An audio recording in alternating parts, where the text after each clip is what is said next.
ఈరోజు దుబాయ్ వేదికగా జరిగిన ఇండియా పాకిస్తాన్ మ్యాచ్లో పాకిస్తాన్ మీద ఇండియా ఘన విజయం సాధించింది. మొదటిగా టాస్ గెలిచిన రిజ్వాన్ బ్యాటింగ్ ఎంచుకున్నాడు. ఇక పాకిస్తాన్ ఓపెనర్స్ అయిన బాబర్ అజమ్, ఇమాముల్ హక్ తక్కువ స్కోర్కే అవుట్ అయ్యారు. మొదటిగా మన ఫాస్ట్ బౌలర్లకి పిచ్ ఏమాత్రం సహకరించలేదు. మొదటి ఓవర్లోనే షమీ ఏకంగా 5 వైడ్లు వేశాడు. అతనికి ఏమాత్రం పిచ్ సహకరించలేదు. పాకిస్తాన్ ఓపెనర్స్ అవుట్ అయిన వెంటనే రిజ్వాన్ అండ్ షకీల్ మంచి పార్ట్నర్షిప్ను బిల్డ్ చేశారు. పాకిస్తాన్ 15 ఓవర్లు అయ్యేసరికి 2 వికెట్లు కోల్పోయి 71 రన్స్ మాత్రమే చేయగలిగింది. ఆ తర్వాత రిజ్వాన్, షకీల్ అవుట్ అయిన వెంటనే పాకిస్తాన్ బ్యాట్స్మెన్ ఏ ఇతర బ్యాట్స్మెన్ కూడా అంతగా పరుగులు రాబట్టలేకపోయారు. మొత్తానికి పాకిస్తాన్ 241 రన్స్కి మాత్రమే ఆల్అవుట్ అయింది.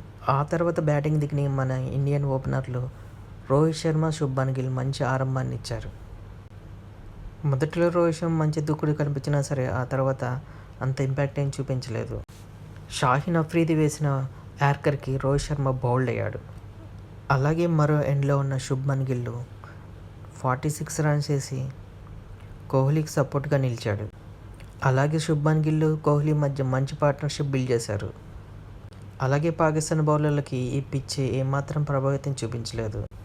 పాకిస్తాన్ ఫీల్డర్స్ చాలా క్యాచ్లు డ్రాప్ చేశారు. ఇదే క్రమంలో మంచి టచ్లో కనిపించిన శుభ్మన్ గిల్ 46 రన్స్కి అవుట్ అయ్యాడు.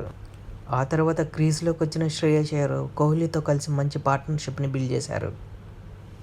అలాగే విరాట్ కోహ్లీ 117 బంతుల్లో 100 రన్స్ చేసి తన 52వ సెంచరీని పూర్తి చేసుకున్నాడు.